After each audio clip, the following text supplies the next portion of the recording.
Salut mes petits bouchons et bienvenue dans ce nouvel épisode de Pierre en bouteille. Alors cette région, vous la connaissez tous, elle produit des vins qui accompagnent tous nos moments festifs. Terroir et savoir-faire exceptionnels que le monde entier nous envie, cette appellation est défendue par plus de 16 000 vignerons et vigneronnes. Avec, pour point de départ, une bulle qui a germé dans la tête d'un certain Dom Pérignon.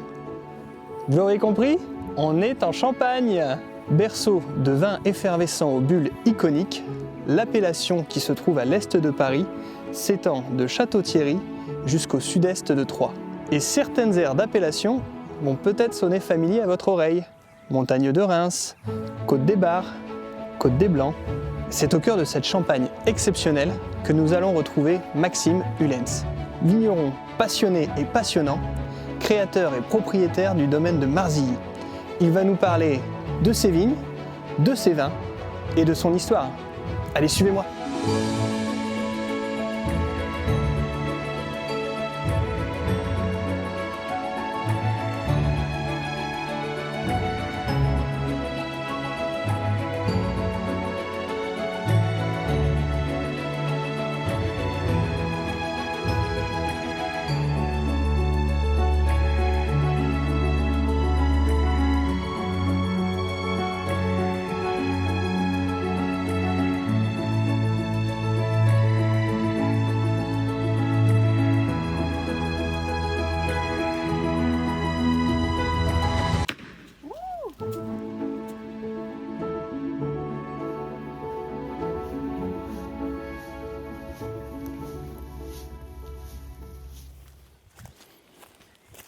Salut Maxime.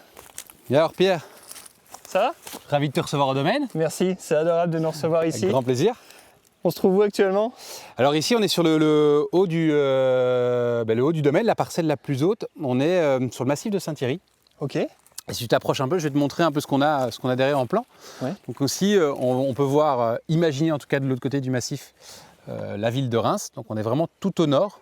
Et le village que tu vois là, c'est Hermonville. D'accord. Juste à côté du village, il y a le hameau de Marzilly, c'est là où on se trouve.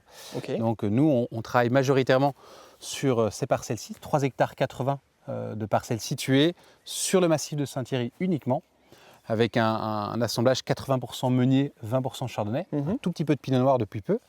Et on va aller chercher vraiment les expositions différentes et des sols différents du massif de Saint-Thierry. D'accord. Juste derrière la petite colline que tu vois là, qu'on appelle la petite montagne, Ouais. on va aller voir du côté de Trigny, le premier village avec lequel on travaille. On va passer de l'autre côté derrière nous sur Pévy. Et on va remonter ici un peu plus au nord sur Hermonville, Coroy-Hermonville. Et Ok. voir maintenant même un peu de Cormicy. D'accord. Alors tu me disais tout à l'heure que c'était une région, pour la resituer géographiquement, on est au nord, au nord-ouest de Reims, c'est ça? C'est ça. Ok. Alors on est à 10-15 minutes au nord de Reims, juste au-dessus. D'accord. Ce qui en fait qu'on est sur la partie quand même la plus septentrionale de l'appellation Champagne. Ok. Les deux derniers villages qui sont ici, donc je répète, on est sur Hermonville, il y a Coroy-Hermonville et Cormicy au-dessus. Ce sont les deux villages les plus au nord de l'appellation Champagne. Ok. On ne peut pas monter plus haut. Au-dessus, Tout simplement. on Il sort n'y de a, plus, l'appellation, c'est il y a plus terminé. de Champagne et je vais même aller plus loin. Au-dessus, il n'y a pas de vin de France. D'accord. Ok. On s'arrête dans les AOC. Et nous, on va jouer un peu de ce climat. C'est un climat beaucoup plus froid, qu'on corrèle avec des sols de sable majoritairement, que je prendrai plaisir à te montrer tout à l'heure. Et avec un cépage qui est plus tardif et plus résistant, le meunier, on met les trois ensemble pour faire des vins un peu plus salins, un peu plus tendus que ce qu'on a l'habitude de boire un peu en Champagne. D'accord, ok. Ah oui, la particularité ici, et c'est ce que tu me disais tout à l'heure, c'est qu'au nord, on va retrouver uniquement, principalement du moins du meunier, Oui, c'est ça. ok, qui est un cépage noir. Exactement. Peau Ok. noire. Peau noire. Comme tous les champagnes, ça fait du jus blanc. hein. Ouais, Donc, ça, c'est raisin à peau noire qui fait du jus blanc. ok. Mais c'est un cépage qui est majoritairement ancré ici parce que, comme je l'ai dit tout à l'heure, il est beaucoup plus résistant. C'est un cépage un peu plus autochtone. Et quand on est plus dans le froid, on va subir peut-être des gels printaniers plus fréquents. Et le meunier étant plus tardif que le chardonnay notamment, il va du coup résister à ces premiers gels printaniers. Le cépage s'adapte au climat et c'est pas du tout l'inverse. C'est pas un choix de cépage par rapport à un goût ou un apport gustatif. Ouais. C'est vraiment un choix de cépage par rapport à un climat, à une région, à une typicité de sol aussi. Un Ouais. meunier sur ces sols de sable qui sont très légers fait un cépage qui est fort. Sur des sols assez drainants et légers, fait des meuniers beaucoup plus tendus, beaucoup plus amers, avec plus de tension et de salinité. Ok. Alors, je vois qu'on est sur des coteaux. Il y a beaucoup de coteaux en Champagne. Ouais, Ça dépend. Je dis pas par de rapport à la conneries aujourd'hui. Bourgogne, oui, par rapport aux Côtes-du-Rhône, moins. Ouais. Voilà, ça va dépendre. C'est Et à la vrai. Suisse, encore moins. Mais voilà, non, on a des très beaux dessins. La chance qu'on ait, en tout cas sur le massif de Saint-Thierry, là où on est, c'est vraiment d'avoir, comme on voit ici, ces espèces de cirques. On est avec des parcelles qui sont coincées entre les forêts, avec des expositions différentes, des pentes et des inclinaisons différentes. Et ça nous donne une variabilité de terroir qui est assez extraordinaire. On a vraiment beaucoup de chance de pouvoir travailler là-dessus. On ne se retrouve pas avec une seule exposition. Tu vois, on a des parcelles exposition sud, on va aller rechercher de là de l'autre côté, on part sur des parcelles presque nord. Voilà, c'est très différent en tout cas dans nos jeux.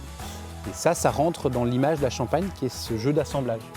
Ce jeu de tisser un patchwork de parcelles, de villages, de cépages et même voire d'années différentes.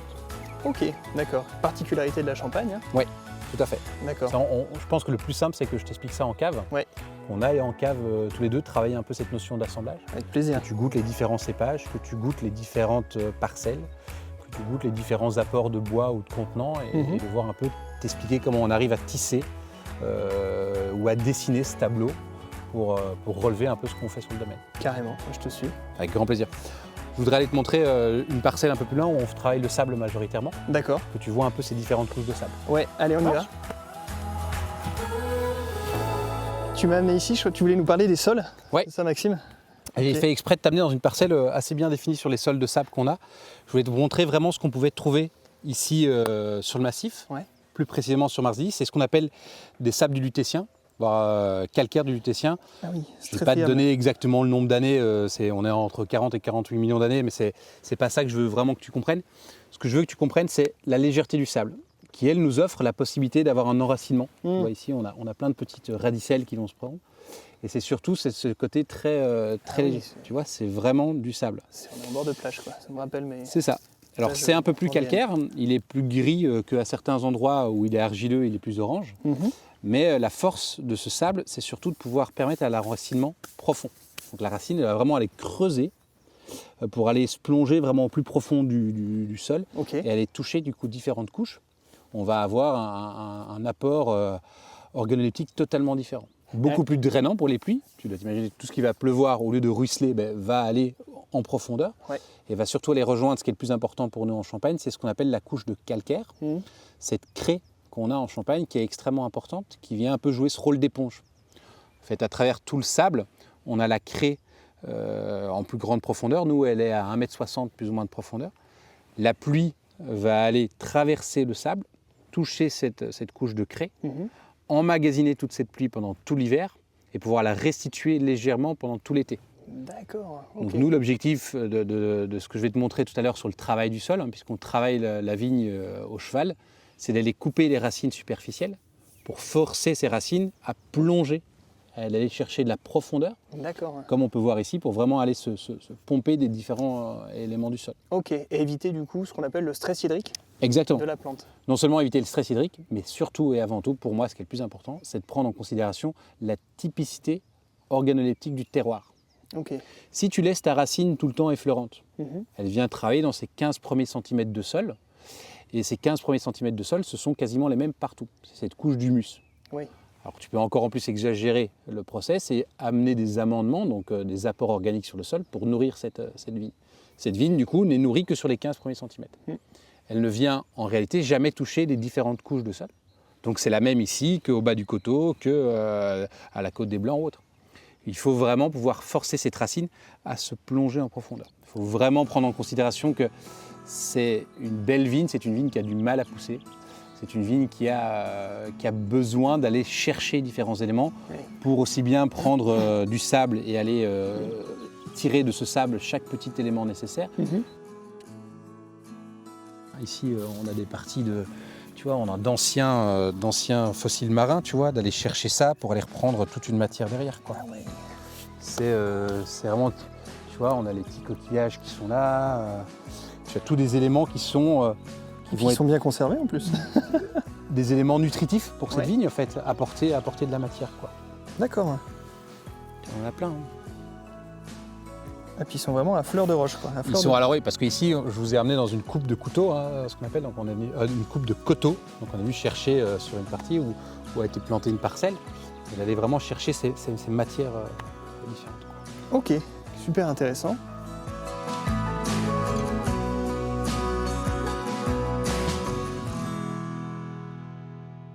Maxime, on a changé d'endroit, où est-ce que tu nous emmènes maintenant? Alors là, j'avais vraiment à cœur de t'emmener sur la parcelle Claude Marzilly. La parcelle Claude Marzilly, c'est celle qui jouxte la propriété. On est tout juste à côté. Ok. C'est, en mon sens, la parcelle la plus prestigieuse, non seulement de par son nom, Clos. Ça fait partie des quelques rares clos parcellaires en Champagne. C'est une parcelle qui nous tient à cœur, puisque c'est tout simplement aussi la première parcelle que j'ai acquise. Donc aujourd'hui, on travaille sur 3,80 hectares, on est en 2025. Quand on a commencé avec une première parcelle achetée. Et notre premier achat, c'est celle-ci, le Clos de Marzilly. D'accord. Okay. Donc on a eu beaucoup de chance. Non seulement c'est une parcelle qui est située à moins de 100 mètres de la propriété, ce qui est assez rare en Champagne. Juste à côté, ouais. C'est une parcelle qui remplit tous nos critères, des sols de sable et du meunier. Et c'est la parcelle sur laquelle aujourd'hui on va émettre le plus d'attention et de temps, pas plus qu'à une autre, mais c'est un peu notre premier petit bébé, comme j'ai dit, de par la première acquisition et de par son appellation Clos. C'est une parcelle où aujourd'hui, en 2025, on effectue notre première complantation. C'est ce que tu vas pouvoir voir ici sur quelques pieds de vigne qui ont été replantés au milieu des rangs. Ouais. Tout ça pour maintenir un peu la vie continue de cette parcelle. Pourquoi? Parce que cette parcelle, avant nous, a toujours été travaillée de manière assez conventionnelle. Typiquement champenoise. Et nous, dès notre arrivée, on a voulu directement l'inscrire dans notre ligne de conduite. On travaille en bio et en biodynamie. Okay. Aujourd'hui, c'est une parcelle qui est certifiée depuis 2021 en bio. C'est une parcelle qui est en cours de certification biodynamie, qui est travaillée toute l'année au cheval, dans laquelle on n'a absolument aucun intrant mécanique, ni aucun intrant chimique. Alors, on travaille tout au dos ou au cheval. Ok. Un peu plus épuisant. Mais alors, ça permet de continuer à faire un peu de sport aussi. Oui, ça aussi. Aujourd'hui, c'est plus moi qui fais tout, hein, je suis plus tout seul. Ouais. Sur 3,80 hectares et puis avec la vinification et le commerce, ça faisait beaucoup. Mais c'est surtout schématiquement pour vous montrer l'impact d'un sol beaucoup plus soyeux, si je peux dire ça comme ça, beaucoup moins compact. Okay, plus c'est aéré. Un sol plus aéré, dans lequel l'enracinement va être beaucoup plus facile, dans lequel on va toujours toucher, comme je l'ai dit tout à l'heure, ces différentes couches de manière très différente, et dans lequel on va pouvoir facilement amener la vigne à trouver un équilibre. Okay. C'est pour ça que je voulais te montrer un peu ce qu'on fait aujourd'hui, en tout cas durant le mois d'avril au domaine. On est sur la complantation de nos parcelles. D'accord. Complantation, ça veut dire quoi? Eh bien, au lieu d'arracher l'entièreté de la parcelle et de la replanter, ce qui nous nécessiterait du temps, ça veut dire 3 ans de prise de premières feuilles avant d'avoir les premiers vrais raisins et donc de pouvoir travailler dessus. On veut garder cette diversité. On veut garder cette part de vieilles vignes. Ouais. Donc ici, c'est une parcelle de vigne qui a été plantée en 1985. Elle a tout juste 40 ans comme moi d'ailleurs. Et c'est de travailler un peu un rajeunissement progressif. D'accord. C'est un rajeunissement qui n'a pas pour objectif de produire plus. C'est un rajeunissement qui a pour objectif de pouvoir maintenir un patrimoine génétique évolutif. Okay. Et ici, on a notre première, des plants qu'on plante aujourd'hui, hein, qu'on a été tout simplement déjà taillés pour pouvoir les planter. Et c'est un plant de meunier. Tiens, d'ailleurs, si ça te fait plaisir, je te l'offre. Tu le plantes chez toi en terrasse ou en pot. On le mettra sur notre balcon et puis première vinification, on fera parvenir une bouteille. 2030, bonne chance. Mais je voulais te montrer aussi le travail qui va de cœur avec le travail en bio et en biodynamie, c'est la réalisation de nos propres composts. Donc on élabore ici nos propres composts issus à base de marc de raisin. D'ailleurs, on voit encore plein de petites baies des raisins dedans. Okay. Ce compost, il a vocation aussi à aider la vigne à prendre son enracinement donc là, dans les premières années. D'accord. Et on vient l'apporter un peu comme un amendement sur une bonne parcelle pour pouvoir rajeunir aussi ce sol et le maintenir le plus vivant possible. Puisque, comme je l'ai dit, pas d'ajout d'engrais chimiques, pas de désherbants, que de la mécanisation. Et donc on veut maintenir la biodiversité en tout cas de nos sols, ces micro-organismes qui sont dans le sol et qui vont nous donner vie à ce sol. Oui, et tout ce qui fait la richesse, c'est le côté vivant du sol qui va se retrouver, je suppose, aussi dans les vins Exactement. Et dans les champagnes. Okay. Un sol beaucoup plus vivant, et qui dit vivant, dit avec des hauts, des bas, des différenciations, mais c'est ça qui fait aussi toute la beauté de ce qu'on fait. C'est que c'est pas linéaire, c'est pas nourri toute l'année sous perfusion, c'est vraiment, ça va relever ce qui est issu de la météo, du temps, du millésime, des conditions climatiques. Ok. Et c'est aussi nous rappeler à nous, vignerons, viticulteurs, œnologues ou autres, mais qu'on travaille avec un patrimoine vivant qui est corrélé à ce qu'on a tout autour de nous. D'accord. Tout à l'heure, tu m'as dit quelque chose d'intéressant. C'est que pour avoir l'appellation Champagne, on est obligé d'avoir un pourcentage de craie dans le sol? Alors, ce n'est pas un pourcentage. L'appellation Champagne est définie avec la nécessité d'avoir de la craie dans le sol. Ok. Elle peut être à certains endroits affleurante, à d'autres beaucoup plus en profondeur. Ici, la craie se trouve à 1,60 m de profondeur, 1,20 m de profondeur, sur la parcelle Clos de Marzilly, sur la parcelle Thomois, ou Glisière, ou de l'autre côté sur Trigny et autres. On va avoir des profondeurs totalement différentes. D'accord. Et des typicités de sol différentes. Quand tu me parlais de coplantation tout à l'heure, tu me disais on va mettre des jeunes vignes au milieu de vignes plus anciennes. Ouais.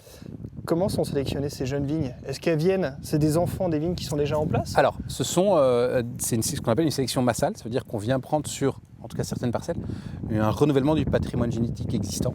On vient choisir le meilleur pied, et avec ce pied, on vient réaliser un porte-greffe, ce qu'on a ici, donc la partie ici en profondeur, qu'on vient planter dans le sol, donc tu vas aller la planter jusqu'ici plus ou moins. D'accord. Ça, c'est ce qu'on appelle le porte-greffe. Le porte-greffe chez nous est issu du Riparia B, c'est une typologie de porte-greffe. Et on vient greffer au-dessus, ce que tu vois dans la partie orange avec ce petit nœud ici, et une type de greffe. On vient greffer pour nous, en tout cas, le meunier. D'accord, donc là on a le porte-greffe et au-dessus, on a le cépage qu'on va voir justement à l'extérieur du sol. Ok. Alors il existe différents porte-greffes issus de différentes typologies de sol, de différentes nécessités aussi issues du vigneron, d'autres qui sont plus productifs, moins productifs, d'autres qui sont plus adaptés à du calcaire, d'autres plus à l'argile, d'autres dans des climats plus froids ou plus chauds. Ok. Et vient se greffer dessus le cépage. D'accord, ça c'est défini, je suppose, avec les pépiniéristes, c'est ça? Alors souvent avec des études de sol. Nous ici au domaine, on a eu la chance de travailler avec Claude Elia Bourguignon, que je t'invite à lire et à écouter, qui sont un peu les papes du sol. On a fait ce qu'on appelle des fosses pédologiques. On a creusé à l'intérieur de nos rangs une couche de sol pour voir l'analyser, voir cet enracinement et voir les typologies de sol qu'on a. D'accord. Et de cet axe-là, on a pris la décision non seulement du porte-greffe, mais aussi du cépage, mais également d'une manière culturelle. D'accord, ça a permis en fait le sol de diriger vos choix. Exactement. Ok. Exactement. Très bien. Je trouve que dans la question vitivinicole, on doit prendre un positionnement plus humble, enfin plus en retrait en tout cas, sur dire on doit s'adapter à ce que la nature fait, à notre sol et à notre climat. Et de ces deux choses-là, c'est à nous de jouer, en tout cas sur les assemblages ou ce qu'on veut avoir. Mais c'est pas à l'inverse, à nous de dire on veut voir un vin plus en chardonnay, allons arracher une vigne de meunier pour planter du chardonnay. C'est peut-être pas la bonne réponse à donner. Et donc tout ça après ça va se traduire au chai et dans tes vins. Oui, Donc, par les assemblages. Et c'est là où tu nous emmènes à présent. Exactement. Super. C'est parti.